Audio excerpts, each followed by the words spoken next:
Hello my beautiful people. Welcome to the part 2 of this special audiobook. You're about to begin a powerful journey of self-discovery, healing, and transformation. In this life-changing audiobook, you have what it takes. We dive deep into the truth that your strength is not outside of you, it's within. It always has been. Through 15 inspiring, soul-lifting chapters, this audiobook will help you break free from self-doubt. Discover your God-given purpose. Build real confidence. Embrace your story, even the broken pieces. Become the person you were always meant to be. Whether you're going through a tough season or just searching for clarity, this audiobook is your companion, your encourager, and your reminder that you are not alone, and you have everything it takes to rise. This audiobook was created for you. The dreamer who feels delayed. The believer who needs a reminder. The soul who has faced rejection. The heart that's ready to grow. Let the words in this book speak to the parts of you that need hope. Let it remind you of who you are, how far you've come, and the greatness you still carry. Now sit back, press play, and let your journey begin. You don't need to be perfect. You don't need to have it all figured out. You only need to believe this one truth: you have what it takes. Title: You Have What It Takes, Recognizing the Strength Within You Part 2. Chapter 16, Courage to be Seen. There is a kind of courage that doesn't always look loud. It's not the kind that shouts from the stage or breaks through walls. It's the courage to stand as yourself, fully seen, fully known, and unashamed. It's the courage to stop hiding. To stop shrinking. To stop editing yourself so you can be accepted. Because here's the truth. You were not created to hide. You were created to show up as the full version of you, messy, growing, radiant, real. In this chapter, we'll explore what it means to be visible, not in the way the world defines it, popularity, fame, likes, but in the way that matters most, showing up authentically, vulnerably, and boldly, even when it feels risky. The fear of being seen. Many people want to be noticed, but fear what visibility really means. Because being seen means people will form opinions. Some will judge or misunderstand. Not everyone will applaud. Your flaws may be noticed. Your truth may challenge others. And so, instead of stepping forward, we dim ourselves. We hide our ideas. We silence our creativity. We laugh quietly. We water down our voice. We wait until we're perfect before we try. But here's what hiding costs you. Connection. Impact. Confidence. Peace. You were not meant to stay small. Where the hiding begins. Think about when you first started hiding. Was it when someone mocked your dream? When your voice was ignored? When you were made to feel too much? When your vulnerability was met with rejection? These moments taught your inner self, it's safer not to be seen. But survival is not the same as living. And safety is not the same as freedom. What it really means to be seen. Being seen doesn't mean telling everyone everything. It doesn't mean performing. It means owning your truth.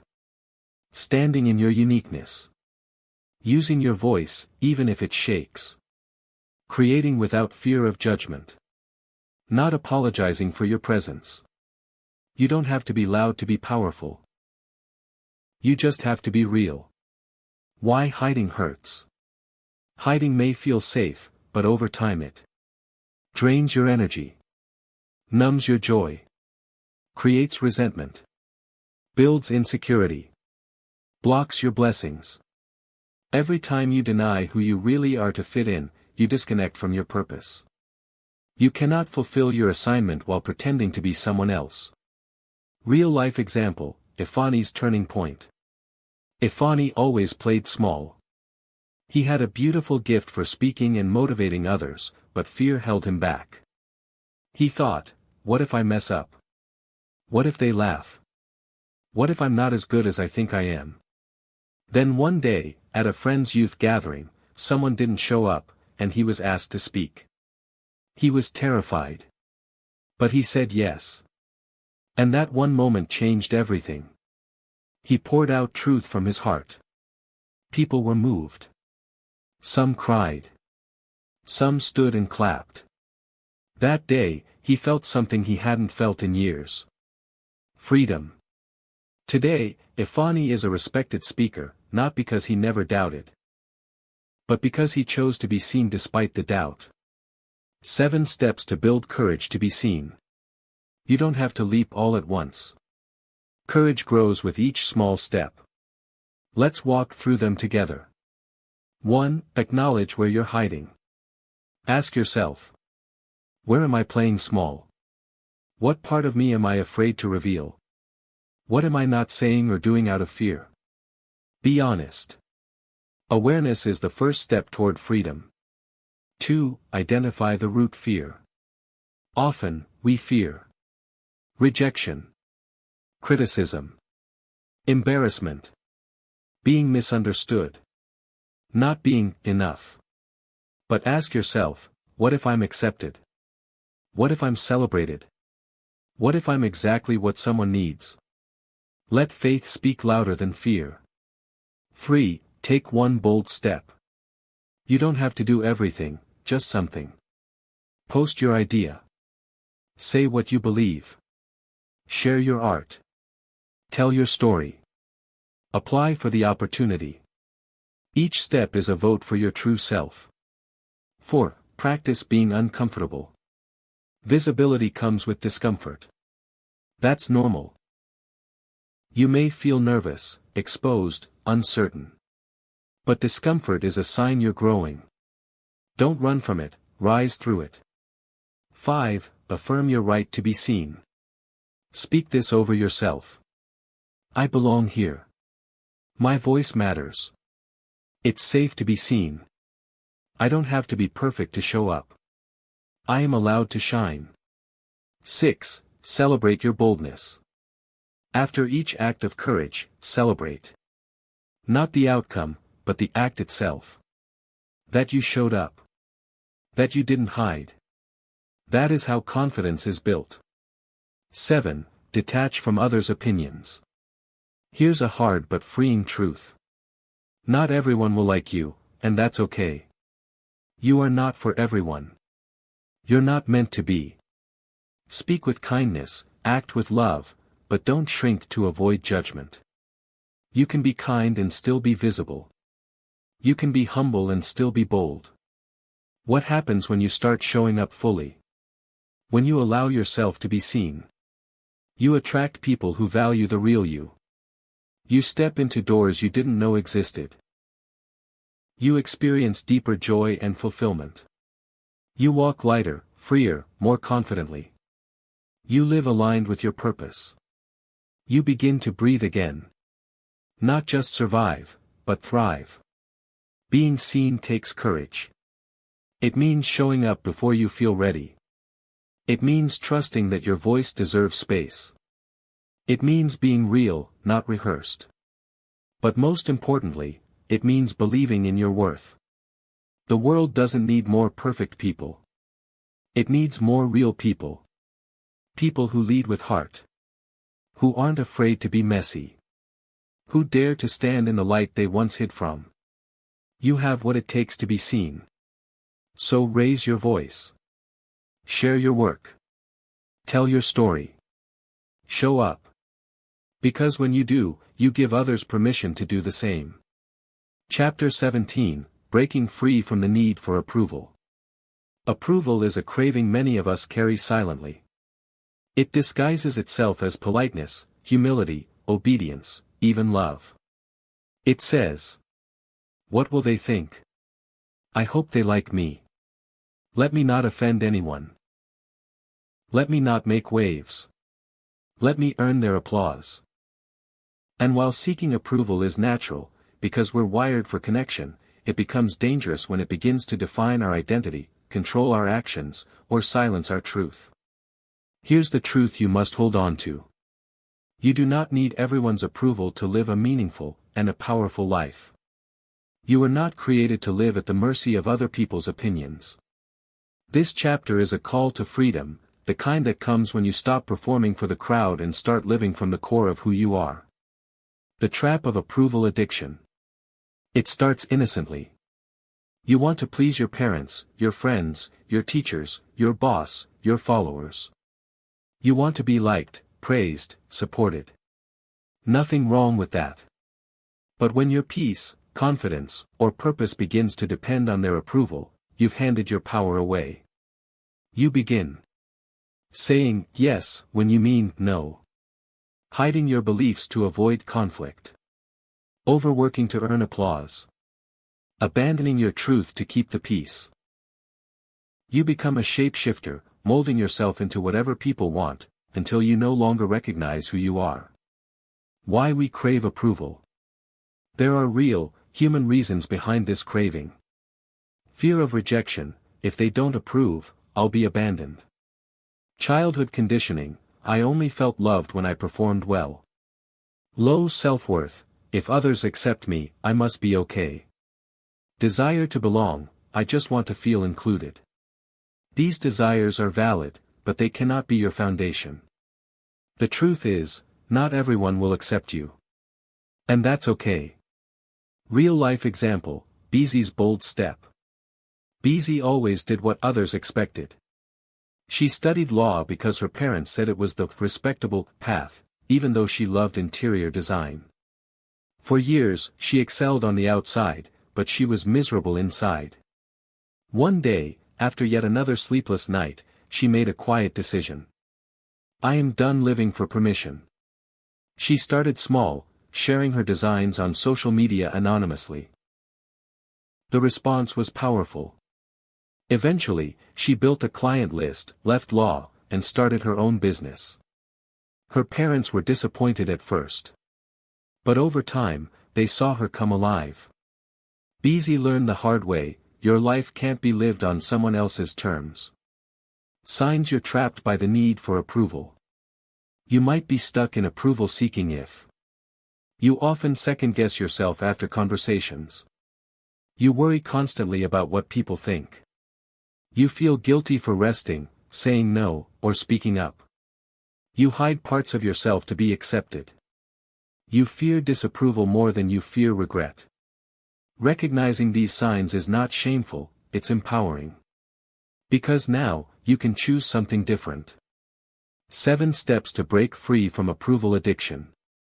Here's how you start taking your power back. 1. Acknowledge the pattern without shame. Say it plainly. I've been living for others. I've allowed approval to guide my choices. I've forgotten what I really want.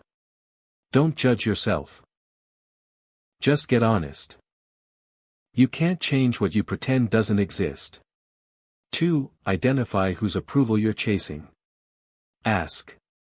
Whose voice is the loudest in my head? Whose praise am I waiting for? Who am I afraid to disappoint? Often, it's a parent, a friend, a boss, or even a crowd on social media. Once you name it, you can begin to release it. 3. Ask yourself, what do I want? Approval seekers often lose touch with their own desires. So pause and ask. What brings me joy? What do I value deeply? If no one clapped or criticized, what would I still do? Your life is too sacred to live only for applause. 4. Give yourself permission to disappoint. You will disappoint people when you choose yourself. And that's okay. Not everyone will understand your boundaries, your no, your dream, your voice. Disappointment is a temporary discomfort. But self-betrayal lasts much longer. You were not created to be understood by everyone, you were created to be true to your calling. 5. Stop explaining yourself to everyone. You don't need to justify your every move. Say less. Move more. Let your peace be louder than your explanations. Not everyone deserves a seat at the table of your decisions. 6. Validate yourself daily. Speak life over yourself. I am proud of my choices. I approve of myself. I trust my voice. I do not need permission to be me. My worth is not up for debate. You become less hungry for outside validation when you are fed by your own truth. 7. Practice saying no without guilt. Start small. Say, "No, I can't do that today. No, that doesn't align with my values. No, I need rest." Saying no to others is sometimes the biggest yes you can give to yourself. What happens when you stop needing approval? When you stop living for the crowd? You feel lighter. You stop apologizing for being real. You create from a place of truth. You walk into rooms with confidence, not fear. You become magnetic, because authenticity attracts alignment. You stop chasing validation and start embodying value. You have one life. One voice. One path. And while others can cheer you on, support you, and even offer wisdom, they should never be the reason you exist. The need for approval is a prison with invisible bars. But you hold the key. You don't need permission to rise. You don't need applause to move forward. You don't need everyone's yes to say your own. You have what it takes to walk in your truth, even if it means walking alone for a while. So step boldly. Speak freely. Live honestly. The most powerful version of you is the one that no longer asks, "Do they approve?" and instead declares, "I approve of me." Chapter 18, Progress over Perfection. Perfection sounds noble. It wears a mask of excellence, discipline, and high standards. But behind that mask, it often hides fear. Fear of failure. Fear of judgment. Fear of not being enough unless everything is flawless. Here's the truth. Perfection is a myth. Progress is the real miracle. In this chapter, we'll confront the lie of perfectionism, explore how it holds you back, and help you replace it with the much more powerful, healing mindset of progress. The problem with perfectionism. Perfectionism says, it must be 100% or nothing.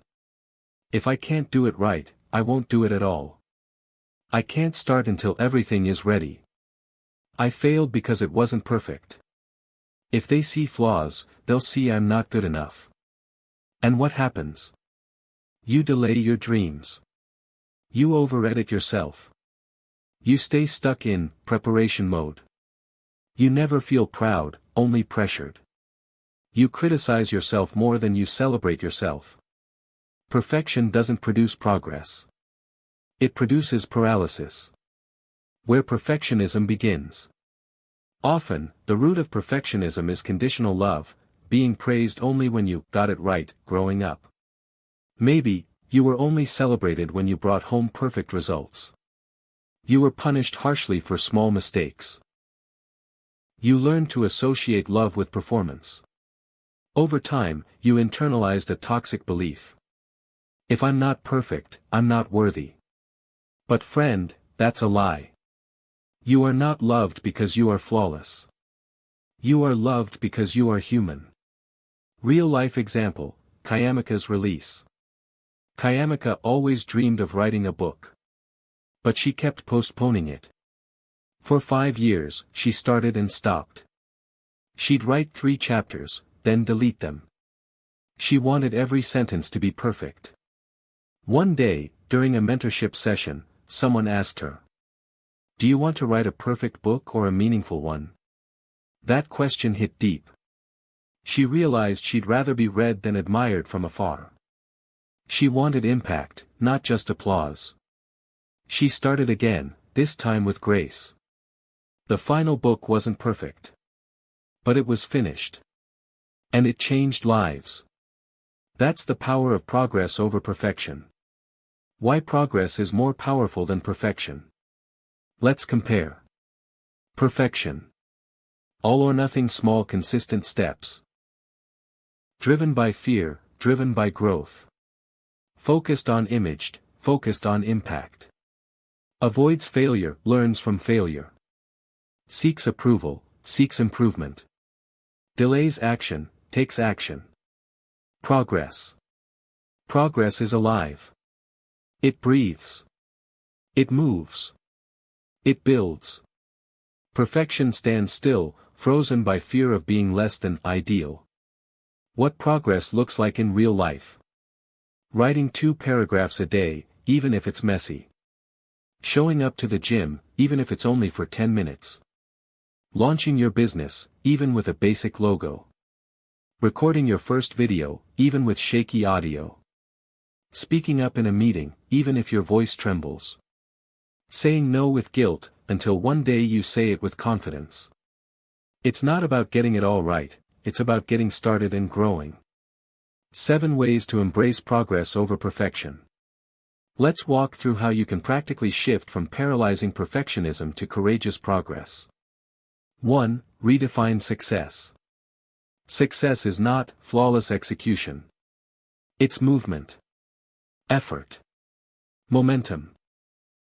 Ask yourself each day. Did I try? Did I show up? Did I learn? If the answer is yes, you're winning. 2. Start before you feel ready. Perfectionists wait for the right time. Progress makers know the right time is now.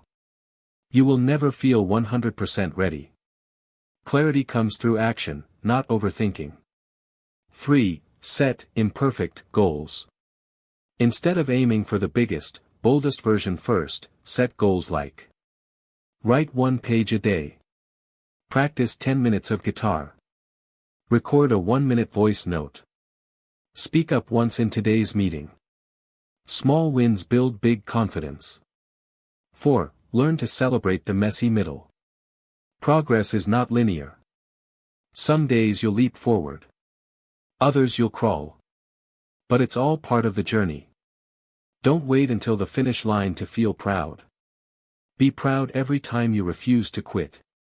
5. Allow yourself to be seen in progress. Don't hide your becoming.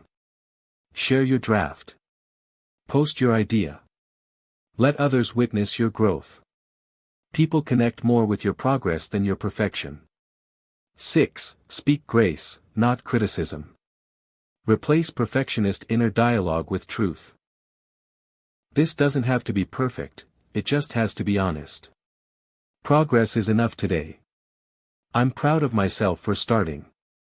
Mistakes mean I'm learning. Words shape mindset. Choose ones that build you, not break you. 7. Remember, God uses imperfect people. Every story in Scripture involves imperfect people being used for powerful purposes. Moses had a stutter. David made grave mistakes. Peter denied Jesus. Paul persecuted believers. Yet all were used, redeemed, and refined, because God doesn't require perfection to start. He only needs your yes. When you let go of perfection, you begin to take action more freely. Rest without guilt. Make bold decisions. Show your real self. Laugh at your mistakes. Love yourself deeply. You stop trying to be flawless and start becoming faithfully. The goal isn't to be perfect. The goal is to be present. Consistent. Real. You don't have to get it all right. You just have to keep going. 1 brave step. 1 imperfect attempt. 1 honest, try again. That's what builds resilience. That's what builds confidence. That's what builds your life. So here's your permission slip. You're allowed to be messy. You're allowed to grow slowly. You're allowed to try again and again. Because progress is not weakness, it's proof that you're still fighting. Still believing. Still showing up. And that's more powerful than perfection will ever be. You have what it takes.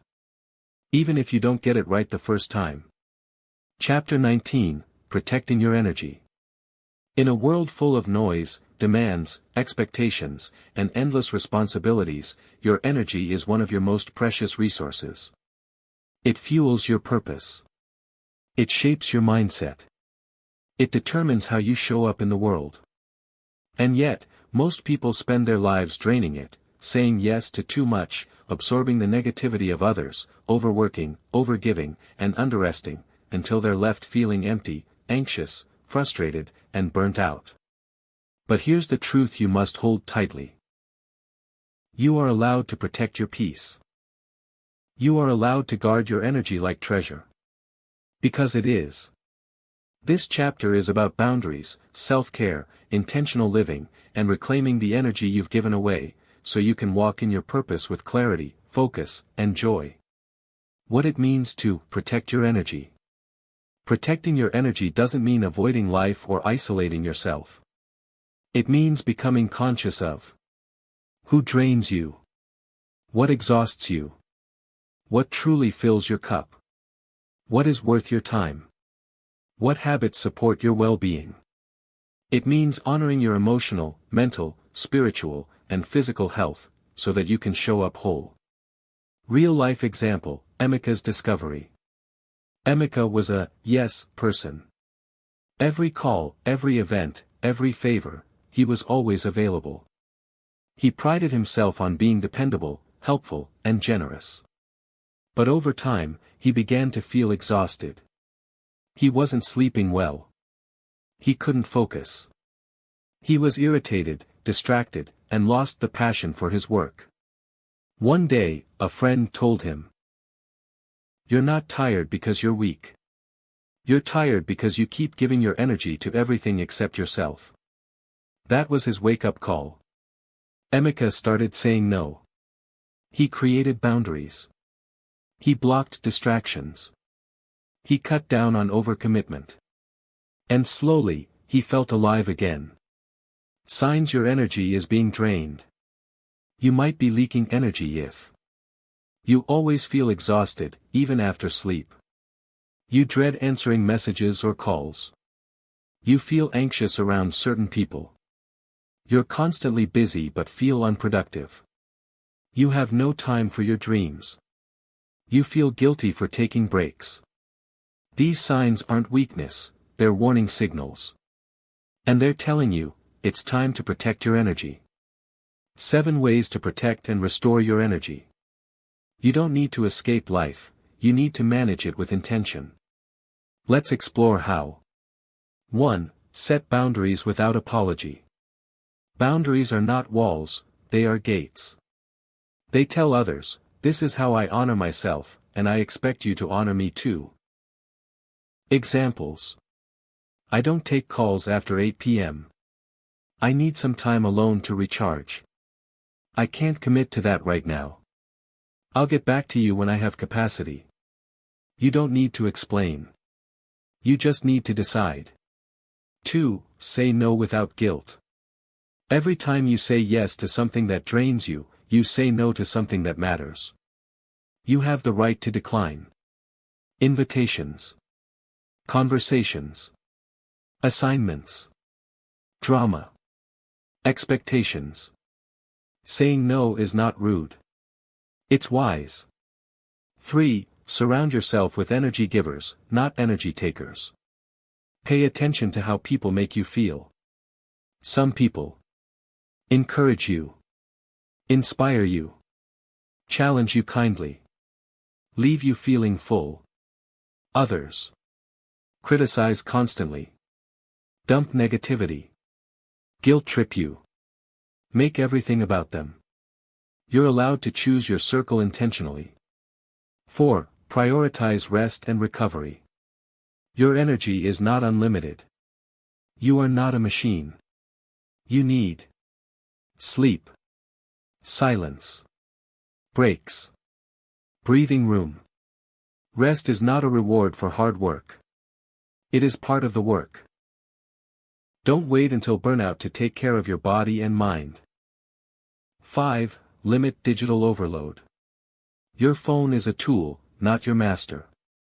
Constant notifications, endless scrolling, and overexposure to opinions clutter your mind and drain your spirit. Set boundaries like screen-free mornings or nights. App time limits. Social media detox days. Muting or unfollowing accounts that cause comparison or stress. Protect your focus like it's gold, because it is. 6. Create sacred time for what matters most. Protect time for prayer and meditation. Your creative projects.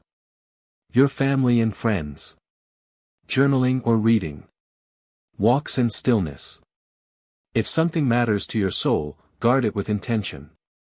7. Let go of what no longer serves you. Some things once served you, but now they drain you. Old habits. Old friendships. Unhealthy commitments. Self-imposed pressure. Releasing them is not failure, it's growth. Ask yourself. Is this helping me grow, or holding me back? Then let go, gently, but firmly. Energy is your fuel. Everything you want to build. Your business, your dream, your legacy, requires energy. You need energy to think clearly. You need energy to create boldly. You need energy to love deeply. You need energy to show up consistently. When you don't protect your energy, everything suffers. When you do, everything improves. You don't owe everyone your time. You don't owe everyone a response. You don't owe everyone access to your heart, mind, and focus. You owe yourself balance. You owe yourself boundaries. You owe yourself peace. Your energy is not unlimited. Use it wisely. Share it generously, but only where it aligns with your purpose. You have what it takes to build a life that feels good to your soul. But only if you protect the engine that powers it, your energy. So pause. Breathe. Reflect. Ask yourself. Where is my energy going? And where does it need to be? Then make the shift. The more you protect your energy, the more you'll find your strength. Chapter 20, Choosing Joy on Purpose. Joy is not always loud. It's not always found in laughter, dancing, or celebration. Sometimes, joy is quiet, a steady decision to look for light even when life feels dark. It's a whisper in your soul that says, I will not let my circumstances steal my hope. We live in a world that constantly pushes anxiety, negativity, and pressure. But joy is your act of rebellion. It's your daily, intentional choice to look up when everything is pulling you down. In this chapter, we'll explore what joy truly is, how to find it, and how to protect it, especially in seasons that feel heavy. Because no matter what you're going through, one truth stands strong. You still have the power to choose joy. The difference between happiness and joy. Let's start with clarity. Happiness is emotional. It's based on what's happening. When things go well, you feel happy. When they don't, happiness disappears. Joy, on the other hand, is spiritual. It's not based on external events, it's rooted in internal truth.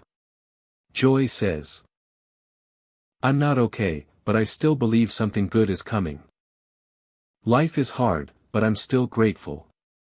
I'm tired, but I still see beauty.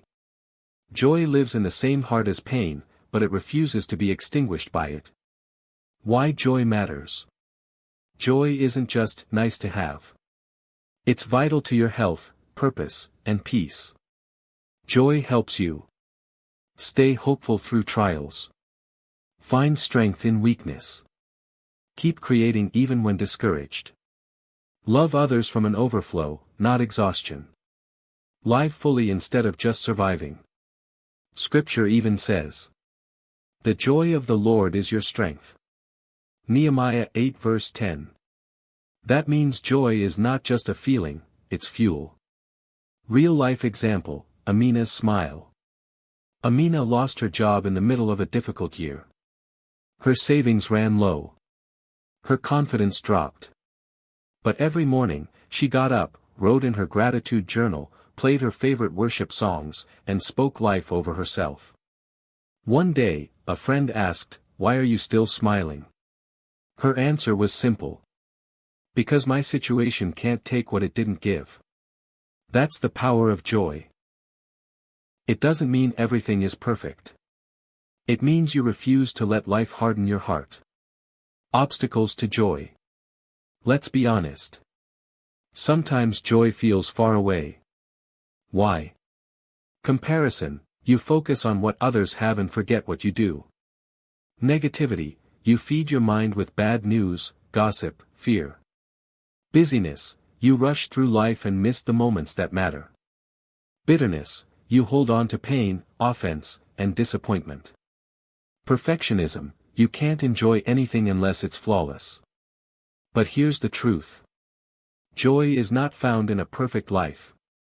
It's found in a present one. 7 ways to choose joy on purpose. Joy doesn't always show up naturally. Sometimes you must invite it in. Let's explore how. 1. Practice gratitude daily. Gratitude is the doorway to joy. Each day, ask. What am I thankful for right now? What small thing made me smile today? What blessing am I overlooking? Write it down. Say it out loud. Celebrate it.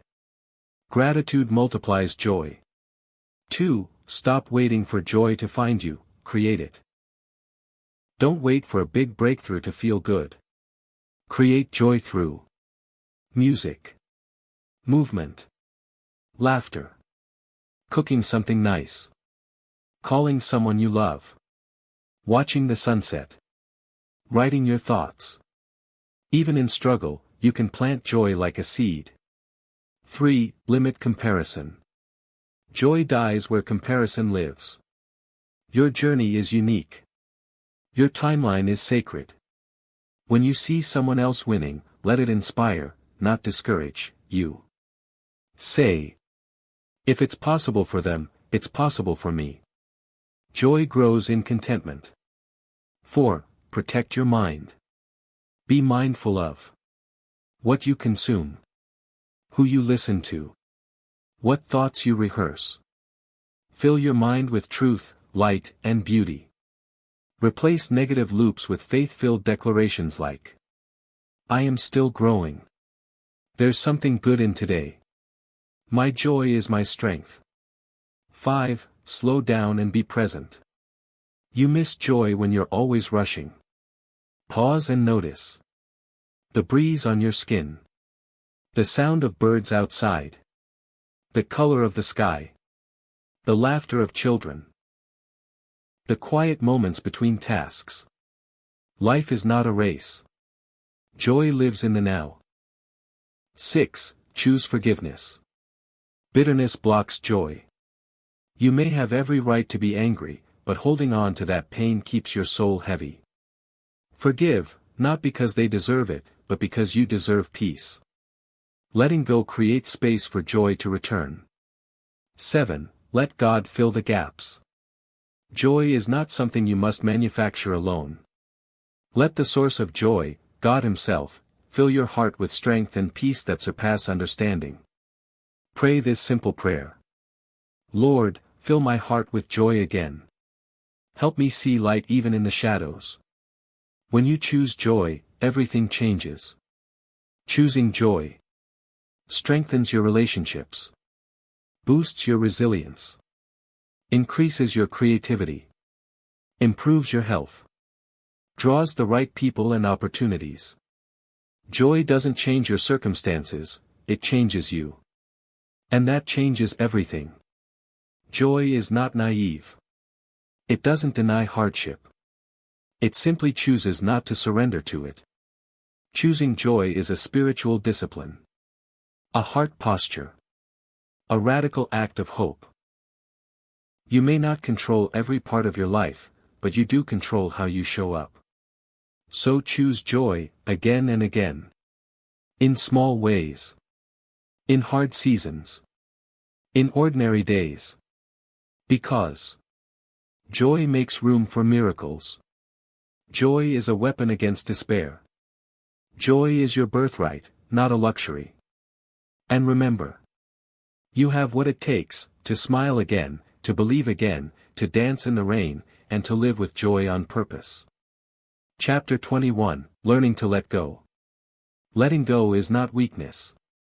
It is strength of the highest kind, the kind that whispers. I trust what's ahead, even if I don't understand what's behind. Life has a way of handing us things we didn't ask for. Broken relationships. Lost dreams. Painful betrayals. Unanswered prayers.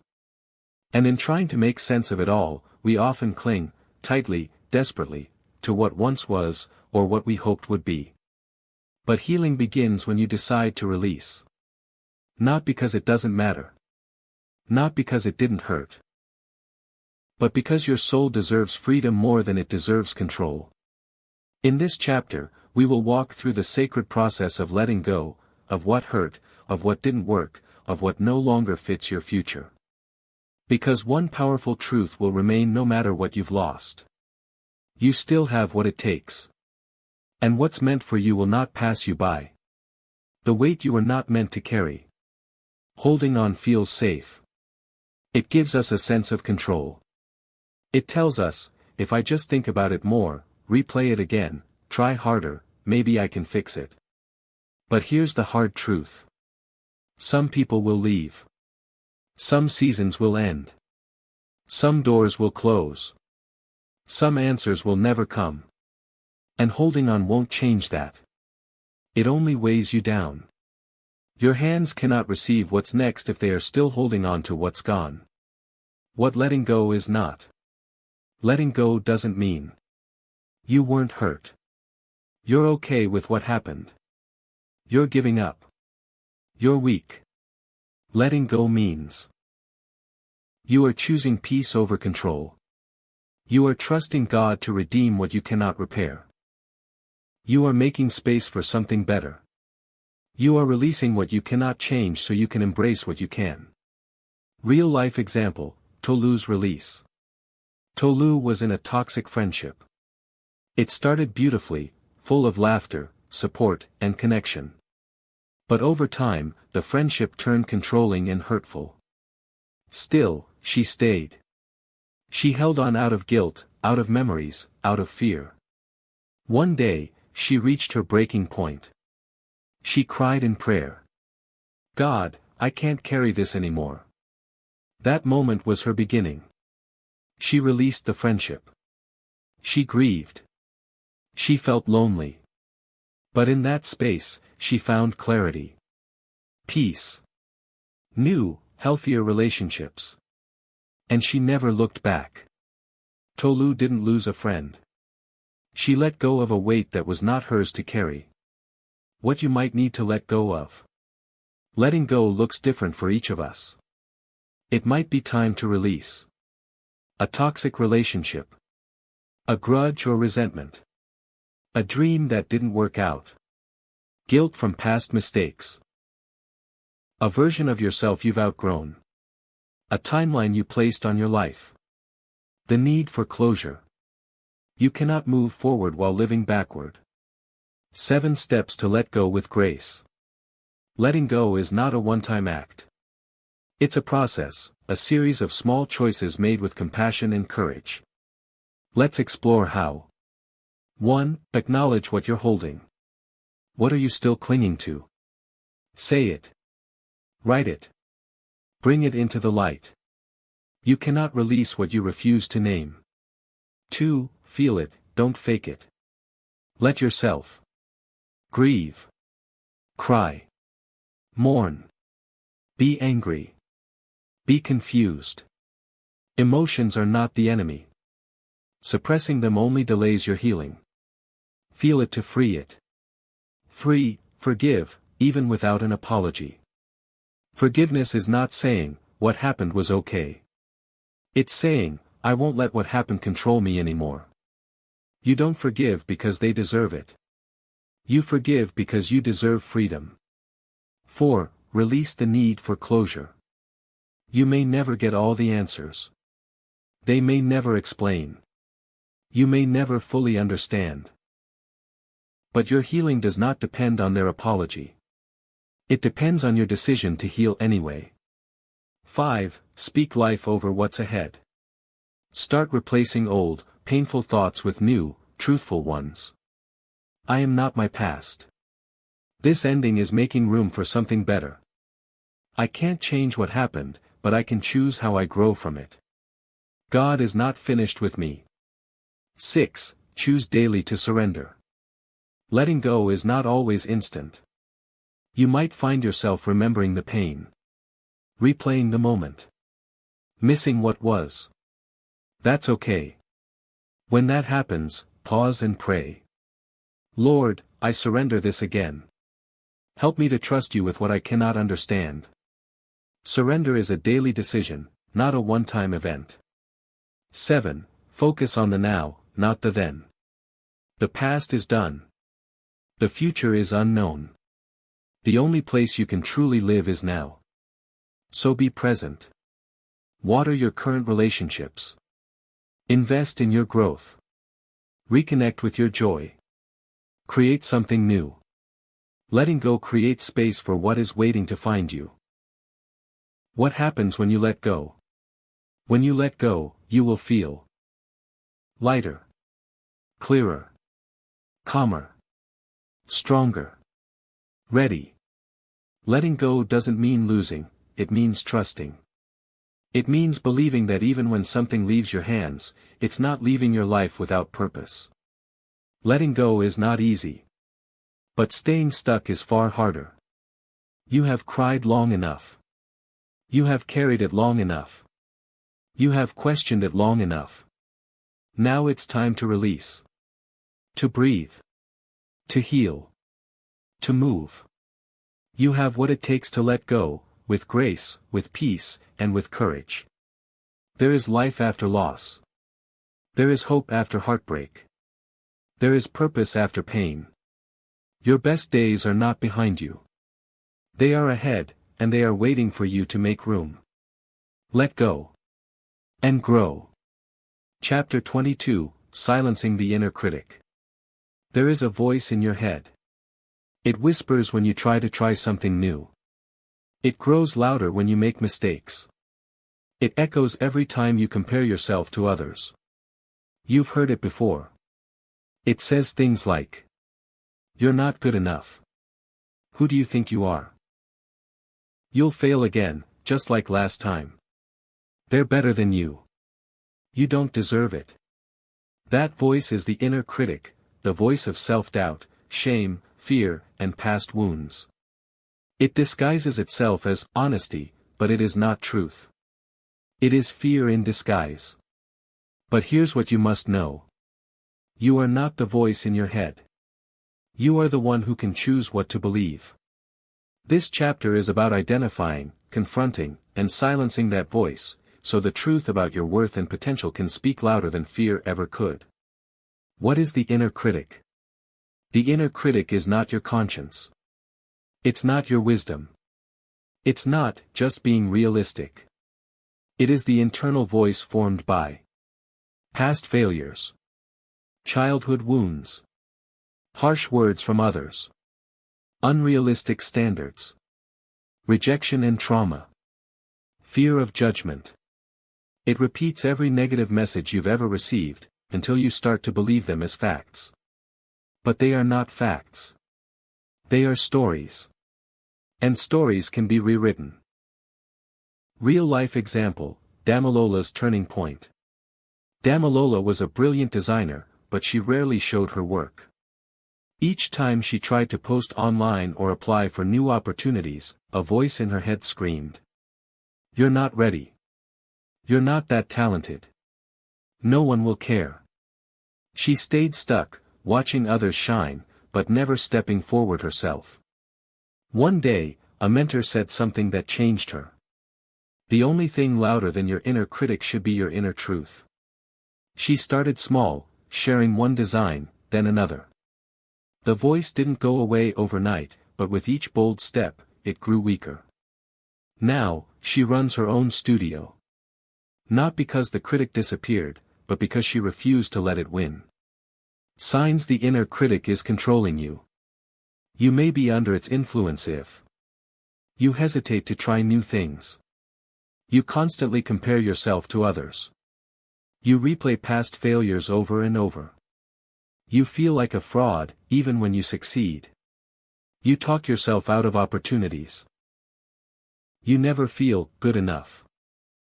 No matter how much you achieve. The inner critic wants to keep you small, safe, and silent. But you were not born to shrink. You were born to shine.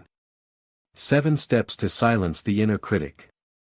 Let's walk through how to take back control of your thoughts, and reclaim your voice. 1. Name the voice. Start by recognizing when the inner critic speaks. Ask yourself. Is this thought helpful or harmful? Would I say this to a friend? Where did I first hear this message? Naming the voice takes away its power. You might even give it a nickname to separate it from your identity. Call it the bully, doubt, or the liar. 2. Challenge the thought. Don't accept every thought as truth. Ask. Is this 100% true? What's the evidence against this belief? What would someone who loves me say about this? Often, you'll find that the inner critic exaggerates, assumes, and lies. 3. Replace criticism with truth. Take each lie and speak the truth over it. Lie, I always mess things up. Truth. I've made mistakes, but I learn and grow. Lie, I'm not smart enough. Truth, I am capable and always learning. Lie, I'll never make it. Truth, I'm on a journey, and I'm moving forward.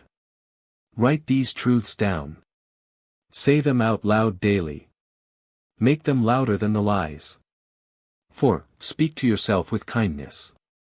Your self-talk should sound like your best friend, not your worst enemy. Say. I'm proud of myself. That was hard, but I tried. I deserve rest.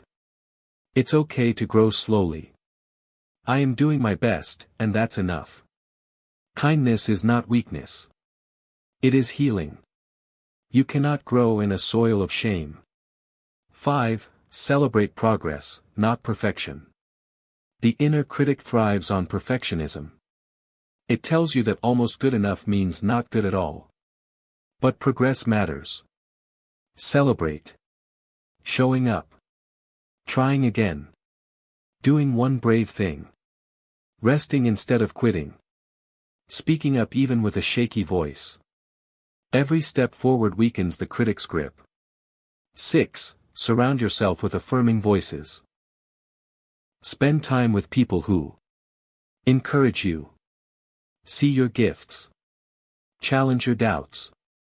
Remind you of who you are. Sometimes, the best way to silence the voice inside is to listen to truth from outside. Let their love be louder than your fear. 7. Strengthen your identity in God. Your value does not come from success, popularity, or performance. It comes from who you are in God. Loved. Chosen. Created with purpose. Fearfully and wonderfully made. Called for such a time as this. When you are rooted in this identity, the critic's voice may still whisper, but it will no longer define you. You'll know the truth. And the truth will set you free. That voice in your head is not the final authority. It's not your destiny. It's just noise. You have the power to pause, to question, to reject it. You have the strength to choose truth over shame, grace over guilt, progress over fear. Your inner critic may always exist, but you don't have to obey it. Let your inner truth grow stronger. I am worthy. I am growing. I am enough. I have what it takes. Because you do. You always have. Chapter 23, Rebuilding Confidence After Failure. Failure. Just reading the word can stir emotions, shame, fear, regret, sadness. It's a word that too often feels like a full stop. But it doesn't have to be. Failure is not the opposite of success. It is part of the journey to it. Everyone fails. What matters most is not whether you fall, but whether you rise again. In this chapter, We will walk through what failure truly is, how it tries to break your confidence, and how you can rebuild your belief in yourself, stronger, wiser, and bolder than ever before. Because failure doesn't mean you're not good enough. It means you were brave enough to try. What failure feels like. Failure can shake you. It can feel like embarrassment, disappointment, public shame, self-doubt, loss of direction, the desire to give up. It attacks your confidence by whispering, "You're not capable. You're not smart enough. You shouldn't try again. Everyone else is doing better. You're a fraud." But those are emotions, not facts. You can feel like a failure and still be full of potential. Real-life example, Joseph's journey. Joseph started a business that he poured everything into: time, savings, dreams. For 2 years, it thrived. Then the market crashed, and he lost almost everything. He went silent. Stopped showing up online. Ignored messages. His confidence was shattered. Until one day, he read this quote. "You didn't fail. The business did. You're still here, and that means you still have power." That day, Joseph picked up a notebook and wrote, "I'm not done." He studied what went wrong. He rebuilt slowly. 3 years later, he launched again, with more wisdom and strength. This time, he built something better, not despite his failure, but because of it. 5 lies failure tells you, and the truth. Let's expose the lies failure often speaks. Lie, truth. You're not cut out for this. You'll never recover. People are judging you. You should give up. Truth. You were learning. Everyone starts somewhere. You've survived worse. You are stronger than you think. Most people are too busy living their own lives. You have to succeed every time. Success is built on many failed attempts. You should grow. Adjust. Try again, smarter. Failure is not the end. It's feedback. A redirection. Sometimes even a gift in disguise. Why failure hurts your confidence. Failure doesn't just affect your outcomes. It affects your identity, if you let it. It can make you afraid to try again. Damage your self-worth. Cloud your judgment. Trigger past insecurities. Attach your worth to your results. But your worth has never depended on your wins. You are valuable because of who you are, not what you've done. 7 steps to rebuild confidence after failure. Let's walk through how to reclaim your belief in yourself after a painful fall. 1. Feel it, don't fake it. Failure hurts. Don't pretend otherwise. Give yourself permission to grieve the loss. Cry if needed. Be honest about the pain. Talk to someone safe. Healing begins with honesty. You cannot rise while still denying you've fallen. 2. Separate the event from your identity. You failed at something. You are not a failure. Say it out loud. That didn't work out, but I'm still capable, worthy, and full of potential. Detach your self-worth from the outcome. You are more than your mistakes. 3. Study the lessons, not just the loss. Ask. What went wrong? What could I do differently next time? What did I learn about myself? What skills did I gain? Let failure teach you, not define you. Wisdom often wears the disguise of failure. 4. Celebrate that you tried. Most people stay safe. Comfortable. Silent. You tried. That is bravery. That is growth. That is a reason to celebrate. Clap for yourself, not for perfection, but for courage. 5. Rebuild slowly, but intentionally. Confidence comes from doing. Start small. Take 1 step toward your goal again. Practice the skill you feared. Apply for something you thought you missed. Speak affirmations daily. Surround yourself with voices that build you. Confidence grows with each step, no matter how small. 6. Speak life over yourself.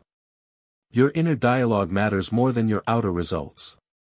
Say, "I'm proud of how far I've come. This is not the end of my story. I can rise stronger. Failure is my teacher, not my label." Write these on your wall. Your phone. Your heart. 7. Remind yourself, even the greats failed. Every success story includes failure. Oprah was fired from her first TV job. Thomas Edison had over 1,000 failed experiments. J.K. Rowling was rejected by 12 publishers. Nelson Mandela spent 27 years in prison before becoming president. Peter denied Jesus, yet became a pillar of the early church. What made them great wasn't perfection. It was resilience. You have that too. You will fail again. We all will. But you will also rise again. And that rise will be more powerful than the fall. Rebuilding confidence after failure isn't about forgetting the pain. It's about owning your story. Growing from your experience. Believing that who you are is bigger than what went wrong. Because it is. You have what it takes to try again. To believe again. To rise stronger than before. So go ahead, take that next step. With trembling hands. With new wisdom. With quiet courage. Failure didn't break you. It built you. And this time, you're rising with fire in your soul. Chapter 24, Finding Your Voice. There comes a time in every person's life when they must answer a sacred question. What do I really believe, and will I be bold enough to speak it? Too often, we silence ourselves, not because we have nothing to say, but because we fear what will happen if we do. We fear judgment. We fear rejection. We fear being misunderstood or mocked. So we shrink. We stay quiet. We settle. But here's the truth. Your voice is powerful. It was given to you for a reason. And when you learn to use it, not just with volume, but with clarity, truth, and courage, you unlock the kind of influence that changes lives, including your own. This chapter is about reclaiming your voice, the voice that fear tried to mute, that failure tried to hide, that doubt tried to dismiss. It's about standing up, speaking out, and showing up as you. Because the world doesn't need another copy. It needs your truth. What it means to find your voice. Finding your voice is not just about speaking loudly. It means knowing who you are. Trusting what you believe. Expressing your truth boldly and respectfully. Refusing to shrink to fit others' comfort. Creating, writing, leading, or standing in your purpose with full authenticity. Your voice is the expression of your soul. And when you silence it, something inside you goes quiet too. Why we lose our voice. Many people walk through life muted, not because they lack thoughts, but because they've been taught that their voice doesn't matter. Speaking up is dangerous. Being quiet is safer. Their truth isn't important. Others will always be louder. This begins in childhood, in schools, in relationships, in systems that reward silence and punish truth. But no matter how long it's been, your voice is still there. Waiting. Wanting. Willing to be heard. Real-life example, Ada's bold moment. Ada always played it safe. She was kind, brilliant, and hard-working, but she rarely spoke in meetings. She let others take credit. She stayed invisible, even when she had better ideas. One day, her boss made a decision that would hurt the team. No one said a word. But Ada did. She stood up, respectfully explained her concerns, and offered a better solution. The room went silent. Then, something unexpected happened, people clapped. It was her first time using her voice. And it changed everything, not just at work, but in her soul. 6 voices we all carry. We express ourselves in different ways. Finding your voice may look like 1. The voice of creativity. Writing, painting, music, design. 2. The voice of leadership. Speaking up for what's right, guiding others. 3. The voice of encouragement. Building people with words, kindness, and faith. 4. The voice of advocacy. Standing for justice, helping the voiceless. 5. The voice of truth. Sharing hard wisdom, confronting lies. 6. The voice of faith. Declaring hope, reminding others of purpose and strength. What's your voice? What truth inside you is waiting to be expressed? 7 steps to finding and using your voice. Let's walk through how to reconnect with your voice and use it with courage. 1. Identify what silenced you. Ask yourself. What moment made me feel like my voice didn't matter? Who made me believe I should stay quiet? What fear rises when I think of speaking up? Awareness is the first step to healing. 2. Reconnect with your truth. Your voice must be rooted in something. Ask. What do I believe in deeply? What do I stand for, even when it's hard? What breaks my heart or fires up my spirit? What am I no longer willing to be silent about? Your truth is your power source. 3. Start small but start. Don't wait for the big stage.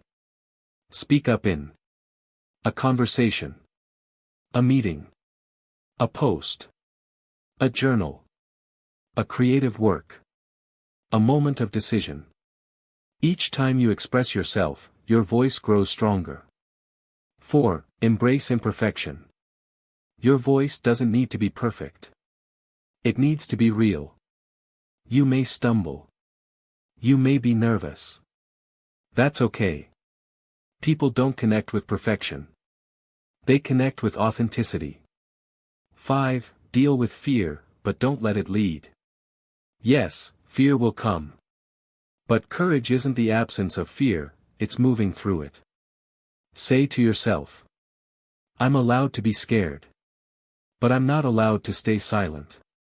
You were given a voice for a reason. Use it. 6. Find safe spaces to practice. Surround yourself with people who listen. Affirm your growth. Challenge you with love. Encourage your uniqueness. The right community builds your boldness. 7. Use your voice for good. Your voice is not just for self-expression. It's a tool for lifting others, speaking truth, shifting cultures, healing wounds, changing atmospheres. Use it to build, not break. To unite, not divide. To empower, not impress. Your voice is one of your greatest assets. It's how you change your world. It's how you walk in purpose. It's how you take up space without apology. No more shrinking. No more hiding. No more silence where truth is needed. You have what it takes to speak. To write. To lead. To create. To confront. To declare. To inspire. The world is waiting for your voice. Don't let fear speak louder than your truth. Speak, even if your voice trembles. Speak, until your confidence catches up. Speak, because you were born to.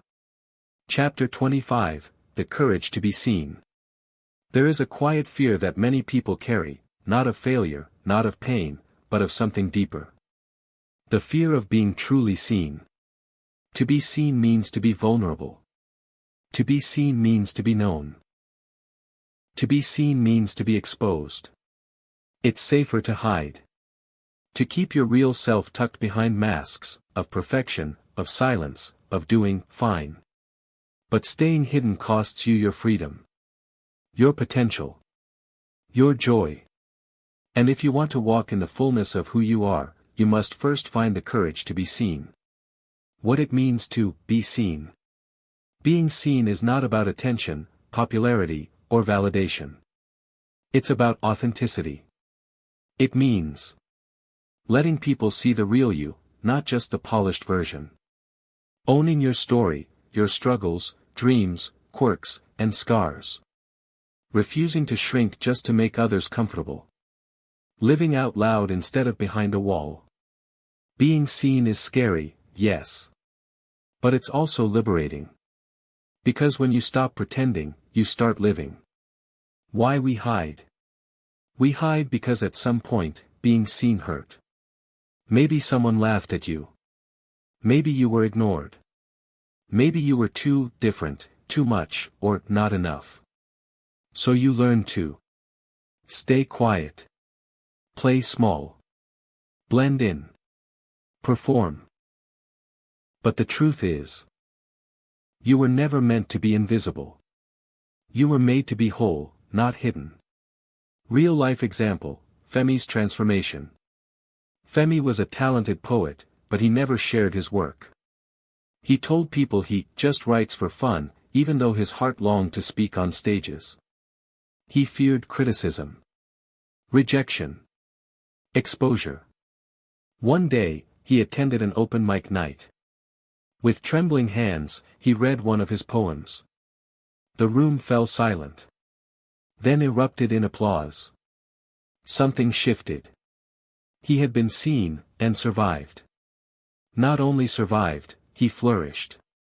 Today, Femi travels the country, using his words to heal others. All because he found the courage to be seen. The risks of hiding. When you stay hidden, you miss out on deep connections. Real freedom. Aligned opportunities. True creativity. Your fullest purpose. Pretending is exhausting. Hiding is a heavy burden. You deserve to live in truth, not performance. 7 ways to find the courage to be seen. Here's how you begin to show up fully, as yourself. 1. Be honest with yourself first. Before you can show up for others, you must show up for you. Ask. What part of me have I been hiding? What truth am I afraid to speak? Who am I when no one is watching? Honesty is the door to authenticity. 2. Let go of the fear of judgment. People will always have opinions. But their opinion is not your identity. You are not here to be understood by everyone. You are here to be true to yourself. Say, I'd rather be disliked for who I am than loved for who I'm not. 3. Take off the mask, one layer at a time. Start small. Speak your honest opinion. Share your story with someone safe. Say no when you mean no. Express your real feelings. Wear what makes you feel you. Every time you choose truth over performance, you reclaim your power. 4. Embrace imperfection. You don't need to be flawless to be worthy of love or respect. You just need to be real. Your vulnerability is not weakness. It's strength wrapped in softness. People connect with the real you, not the perfect one. 5. Give yourself permission to shine. Sometimes we hide not out of fear, but guilt. We dim our light so others don't feel small. We downplay our success to stay relatable. We silence our joy to avoid envy. But you have the right to shine. Your light gives others permission to rise. 6. Create safe spaces to be real. You don't have to be vulnerable with everyone. Find people and environments where your honesty is valued. It could be a trusted friend, a journal, a creative platform, a support group, a prayer circle. Your voice deserves a home where it's safe to grow. 7. Trust that you are enough. At the core of every fear of being seen is this question. Will I still be loved if they see the real me? And the answer is yes. Because you are not lovable because you are perfect. You are lovable because you are human. And your true self, your story, scars, passions, faith, and personality, is more than enough. What happens when you let yourself be seen?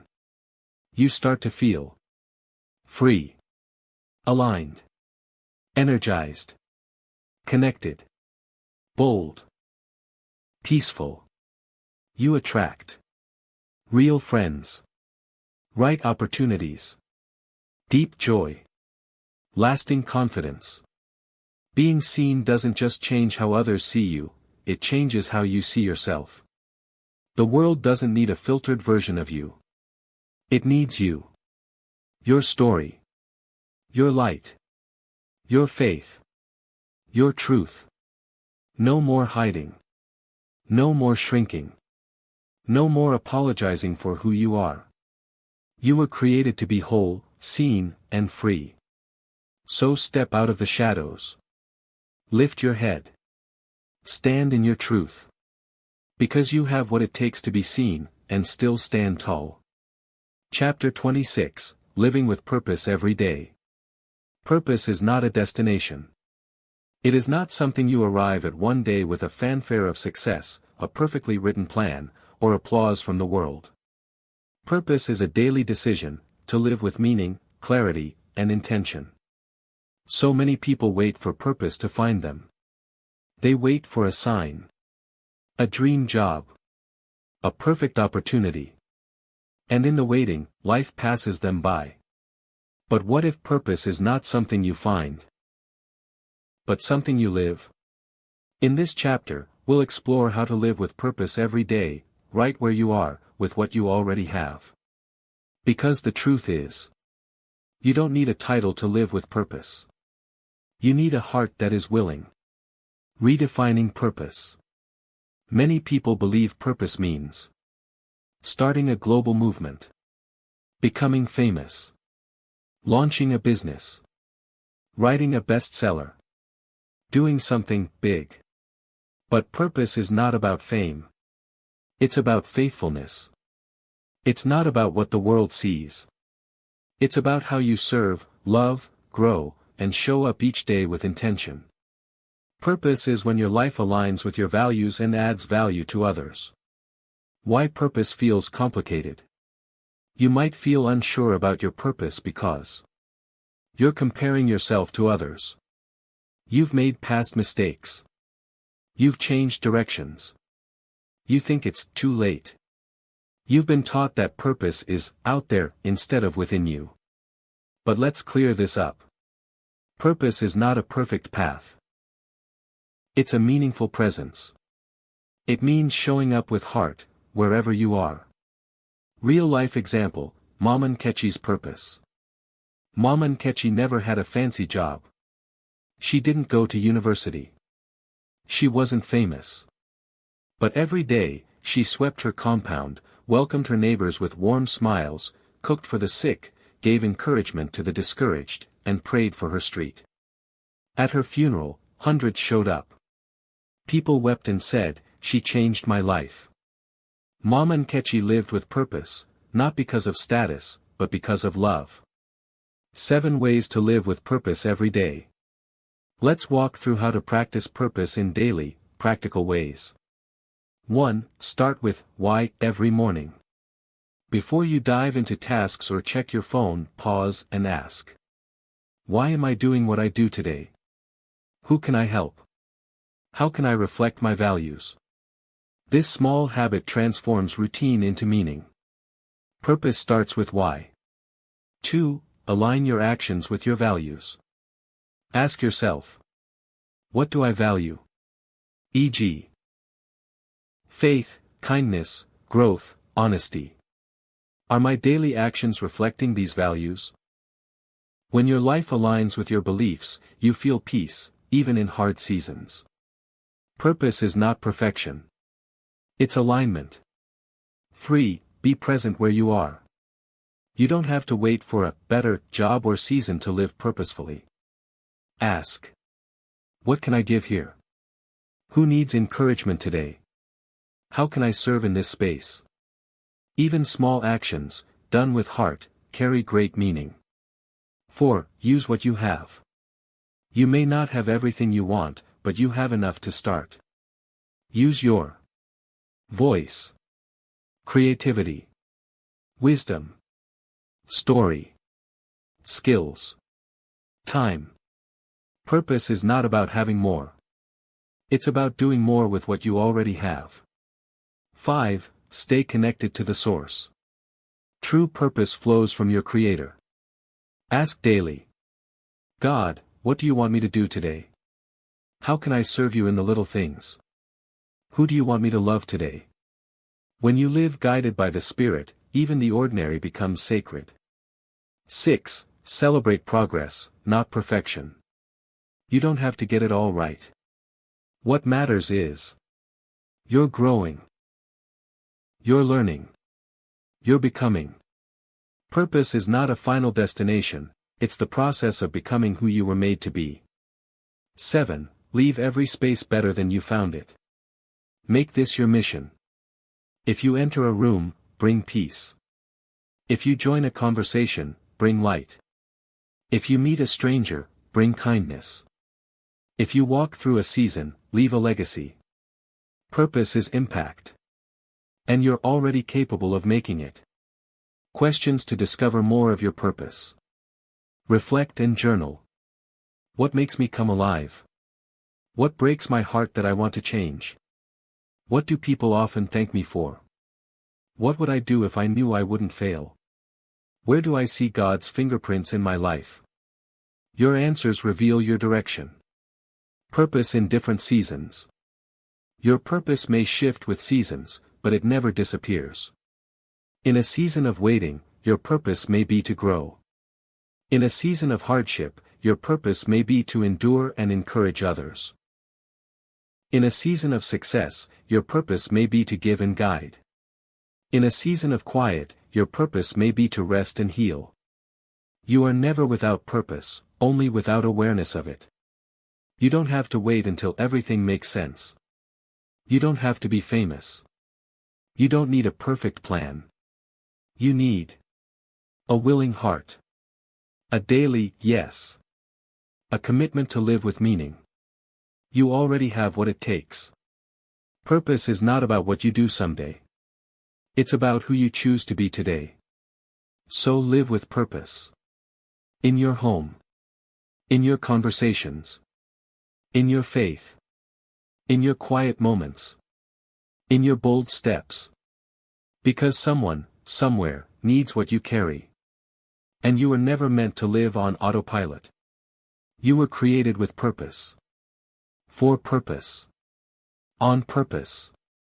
Chapter 27, Loving Yourself Through the Process. We all want transformation. We want to grow, evolve, become stronger, wiser, healthier, bolder. We want to become the version of ourselves that we can look at and say, yes, I'm proud of that person.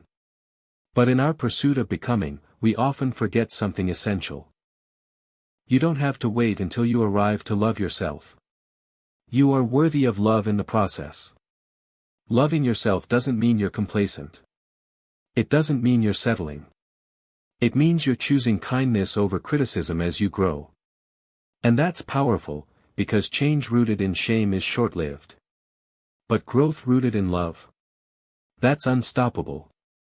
The problem with perfectionism. From childhood, many of us were taught. You must be the best to be celebrated. Mistakes equal failure. Your worth is in your performance. If you're not producing, you're not valuable. So we grow up chasing perfection. And when we fall short, because we're human, we punish ourselves. With silence. With guilt. With negative self-talk. With self-rejection. But shame doesn't heal you. It only holds you hostage. You cannot criticize yourself into wholeness. You must love yourself into healing. Real-life example, Chica's turning point. Chica had always been hard on herself. She set goals, pushed herself, worked late, and still never felt like it was enough. One day, she missed a promotion. She went home, angry and defeated. In tears, she opened her journal and wrote. I'm tired of only loving myself when I succeed. That moment changed everything. She started practicing compassion. She praised her efforts, not just her results. She forgave herself quickly. She allowed herself to rest. And slowly, she healed. Not because her situation changed, but because her relationship with herself changed. What it means to love yourself in the process. Self-love isn't pride. It isn't arrogance. It isn't selfish. It is accepting yourself where you are. Celebrating yourself as you grow. Being patient with your healing. Speaking kindly to yourself. Refusing to give up on yourself. It's treating yourself like someone worthy of love, not just when you get it right, but especially when you don't. Why it's hard to love ourselves sometimes. Let's be honest. Loving yourself through the process isn't easy. It's hard because you remember your past mistakes. You focus on what's missing. You feel like you're behind in life. You believe others are doing better. You've been taught to be hard on yourself, to stay humble. But here's the truth. Being kind to yourself doesn't make you weak. It makes you whole. 7 ways to practice self-love in the process. Let's walk through how to care for your soul while you grow. 1. Speak to yourself like someone you love. Would you tell your best friend, "You're a failure. You'll never get it right. You're so behind"? No. Then don't say it to yourself. Say instead, "I'm proud of myself for trying. I'm learning, and that's enough. I am growing, even if it's slow." 2. Celebrate progress, not just perfection. Don't wait for the big win to feel good. Celebrate. Showing up on hard days. Healing from something that broke you. Being honest when it was easier to hide. Choosing growth over comfort. Taking one small step forward. Progress is purpose in motion. 3. Forgive yourself quickly. You will make mistakes. You'll say the wrong thing. Miss a deadline. Go back to old habits. Lose your temper. Feel stuck. But don't stay there. Don't dwell. Learn. Repent if needed. Apologize if necessary. Then release it. Forgiveness is how you move forward, with grace, not guilt. 4. Protect your peace. Loving yourself also means guarding your space. That may mean saying no. Walking away from drama.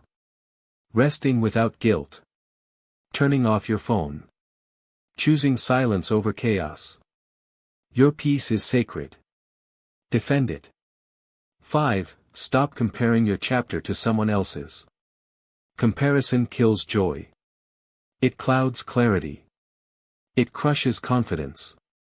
Instead of asking, "Why am I not like them?" ask, "What is God doing in me right now?"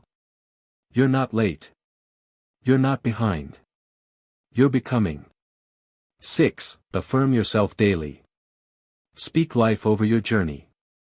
I am enough. I am worthy, even while I grow. I have what it takes. Every day, I'm becoming stronger. God's grace is with me in every step. Write these on your mirror, your phone, your heart. 7. Remember, love is a daily choice. You won't always feel lovable. But love is not just a feeling. It's a decision. So choose to care for your body, to nourish your mind, to protect your soul, to stay patient with your story. Love yourself, not because you've arrived, but because you're on your way. What loving yourself unlocks. When you practice self-love in the process, you experience greater peace, less stress, more joy, stronger confidence, healthier relationships, a deeper connection with your purpose. You stop performing. You start being. And in that space, you thrive. You are a work in progress and a masterpiece at the same time. You are allowed to be growing and still lovable. You are allowed to be healing and still whole. You are allowed to be on the journey and still worthy of joy. So love yourself. In the messy middle. On the slow days. Through the setbacks. During the breakthroughs. Because the person you are becoming is beautiful. But so is the person you are right now. You have what it takes, not just to grow, but to love yourself in the process. And when you do, your strength won't just be what you achieve. It will be how kindly you carried yourself along the way. Chapter 28, Building a Life You're Proud of. We often hear people say, live your best life. But what does that really mean? Is it money in the bank? A house on the hill? A dream job, fancy vacations, or 1 million followers? While all of these may be nice, they are not the true measure of a meaningful life. A life you're proud of isn't defined by status. It's defined by substance.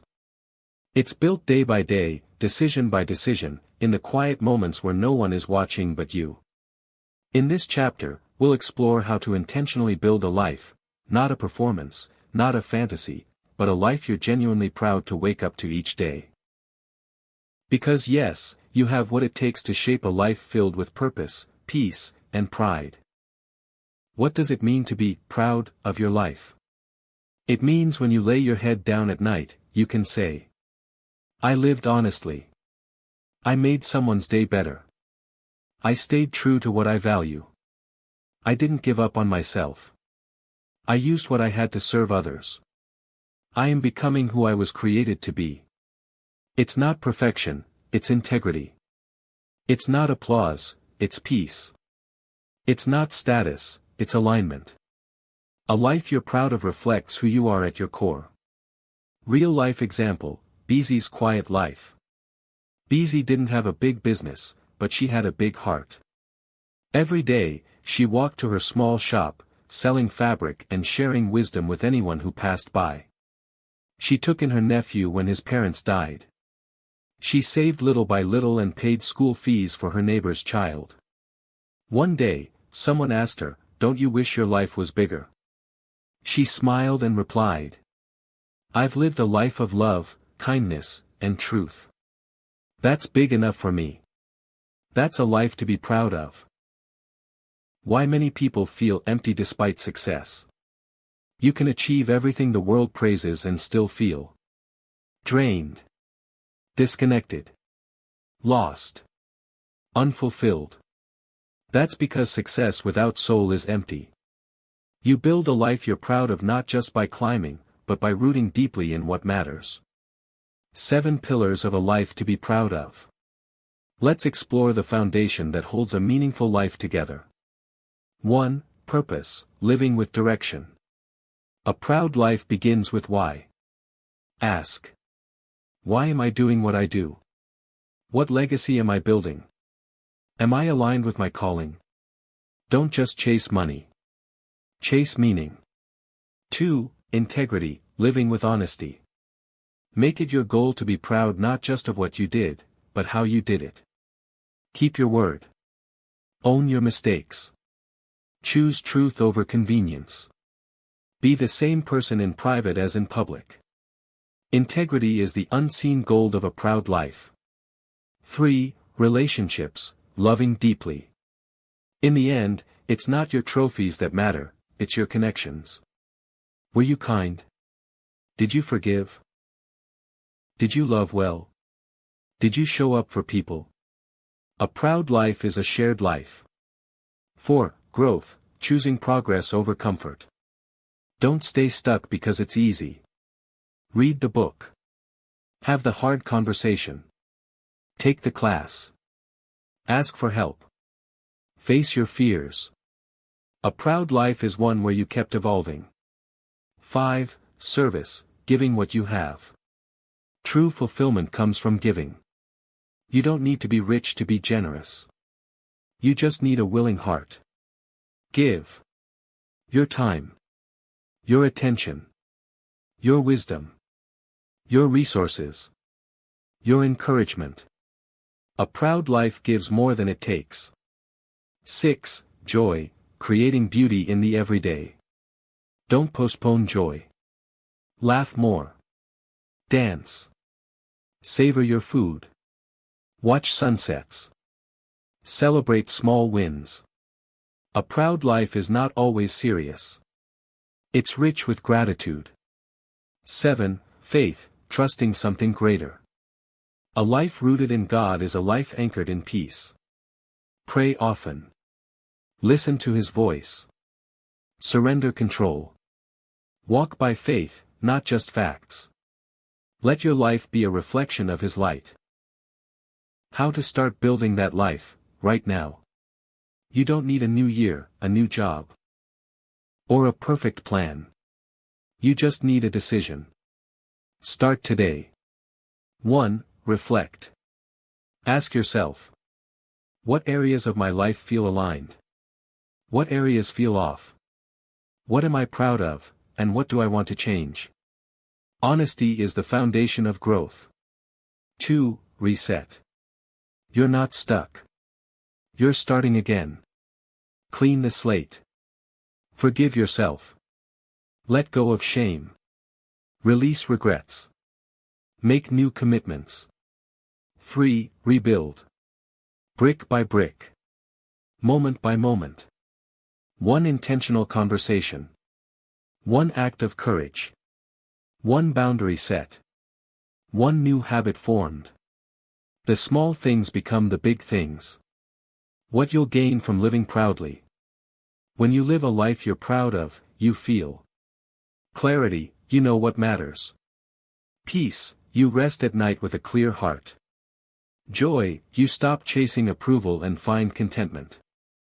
Boldness, you stop apologizing for being yourself. Legacy, you leave something that lasts beyond you. It's not about living loud. It's about living true. You don't need to impress the world. You just need to live in a way that, at the end of each day, you can look in the mirror and say, I showed up. I stayed honest. I chose love. I made progress. I didn't give up. I'm proud of who I'm becoming. This is not about perfection. It's about purposeful living. It's about building your life, not based on what others expect, but on what you value most. You already have what it takes. So go ahead. Start small. Start now. Start where you are. Because one day, when someone asks you about your life, you'll smile and say, I built it with love, with courage, with faith, and yes, I'm proud. Chapter 29, Becoming Who You Were Meant to Be.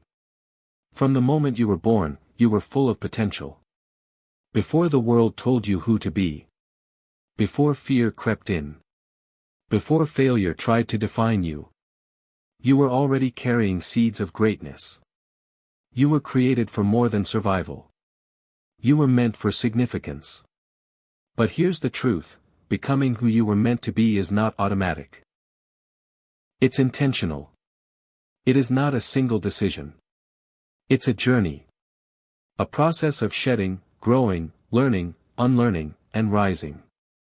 And no matter where you are right now, whether you feel lost, behind, stuck, or afraid, this chapter is your reminder. You still can become the person you were always meant to be. What does it mean to become? Becoming isn't about arriving at a perfect version of yourself. It means living out your God-given purpose. Unfolding into your true identity. Discovering and using your gifts. Loving fully, thinking clearly, and acting boldly. Standing in your truth and growing through your trials. Becoming is movement. It's maturity. It's the courage to evolve. Why we struggle to become. Becoming isn't easy because we fear change. We cling to old labels. We doubt ourselves. We compare our journey to others. We believe lies about who we are. But transformation requires confrontation. You must confront who you've been, what you believe, What's holding you back? What you need to release. What you were created for. Real-life example, Kalechi's awakening. Kalechi had always done what was expected. Study hard. Get a good job. Be responsible. But something inside him felt unfinished. He was good at accounting, but his heart beat for music. Still, he thought, that's not practical. Until one day, while volunteering at a youth camp, he picked up a guitar and sang. The teens went silent.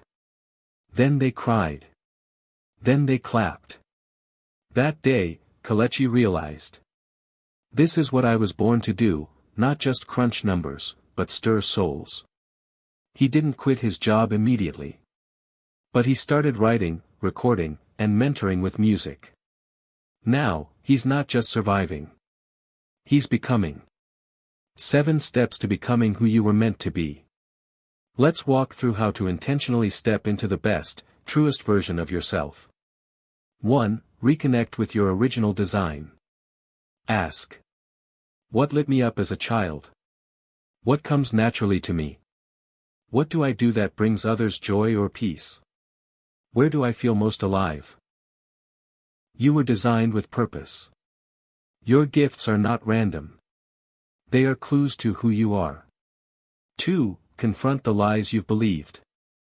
Somewhere along the way, you may have believed. I'm not enough. People like me don't succeed. I'm too old to change. I don't have anything special. It's safer to stay where I am. But lies only live in the dark.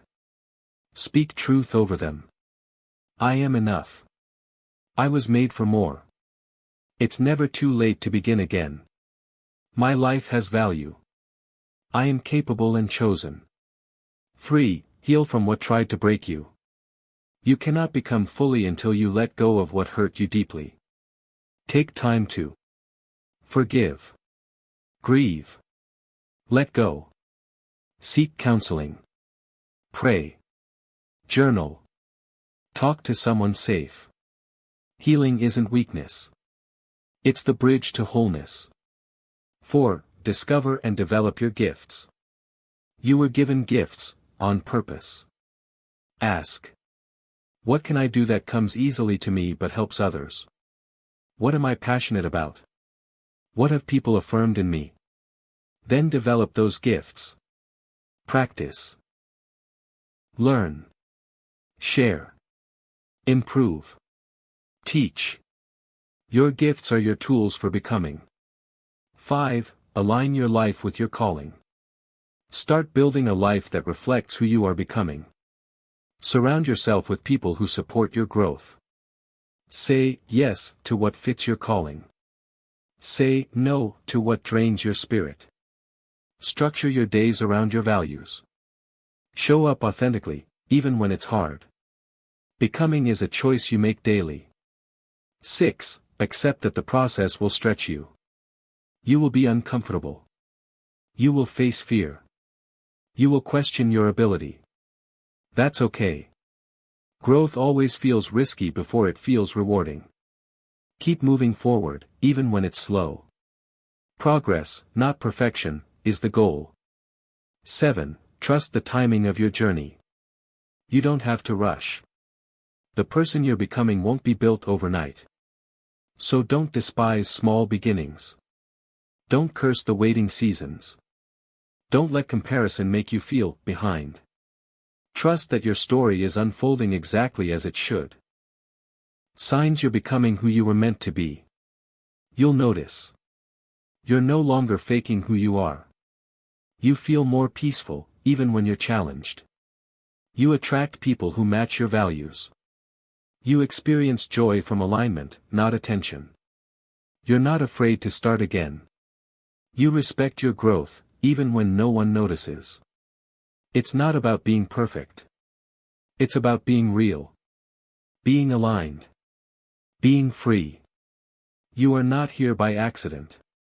Everything you've been through, the victories, the heartbreaks, the delays, the dreams, they are all pieces of your becoming. So take heart. You are not too late. You are not too broken. You are not too far gone. You are still becoming. And the best part? You have what it takes to step fully into who you were always meant to be. So take the step. Even if it's shaky. Even if it's slow. Even if no one claps. Take it. Because becoming is not about being the loudest in the room. It's about being the truest in your soul. Chapter 30, You Have What It Takes. You've come a long way. Maybe not across a physical distance, but through something deeper, an inner journey. A journey of recognizing that your strength was never missing. It was always there, waiting for permission to rise. Now, here you are. Reading these words. Reflecting. Becoming. And if there's one final truth to hold on to as you step into the rest of your life, it's this. You have what it takes. Not because life has been easy.